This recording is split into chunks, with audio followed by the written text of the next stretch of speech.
नारायण लोकसभा निवडणूक लढवणार अशी चर्चा जोरात आज सकाळपासून रंगते. काय नेमकी होईल आणि रिंगणात दिसणार का? मी अजून यासंबंधी कोणती चर्चा कोणाशी केली नाही. माझ्या पक्षाच्या वरिष्ठांशी बोलल्यानंतर मी निर्णय घेईन. अद्याप माझा कुठलाही निर्णय झालेला नाही.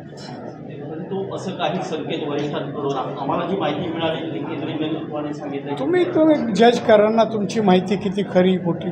मी काही सांगणार नाही. मी तुम्हाला अगोदर बोललो आणि हा विषय असता तर मी थांबलो पण नसतो तुमच्यासाठी. आता एवढे चांगले या इमारती होत आहेत. 145 वर्ष पूर्वी इमारत झाली ती आत्ता होत आहे. त्याचं तुम्हाला काय नाविन्य नाही. हा नारायणाने उभं राहिलं तर काय सगळ्याच कळणार, देशात कळणार. तुम्हाला काय देशात म्हणजे कोणाला सांगायचं तर सांगून टाका. माझी बोल ना म्हणा शिवसेनेवाल्यांशी. आंबोलीमध्ये विनायक राऊतांनी त्याच्यावर स्टेटमेंट दिलं आहे हां की राणे उभे राहणार नाही. त्यांनी डिक्लेअर केलं होतं की मी निवडणूक लढवणार नाही. ते निवडणुकी आधीच कच झालेले आहे. त्याला घाबरून मला मांजरा कुत्र्यांना मी घाबरत नाही. हे देश सांग त्याला. कुत्री मांजरांना मी नाही घाबरत. आणि निवडणुकीत का अशा ह्याच्या कारणासाठी नाही म्हणालो. आता सगळं झालं ना, आयुष्यात मिळालं ना.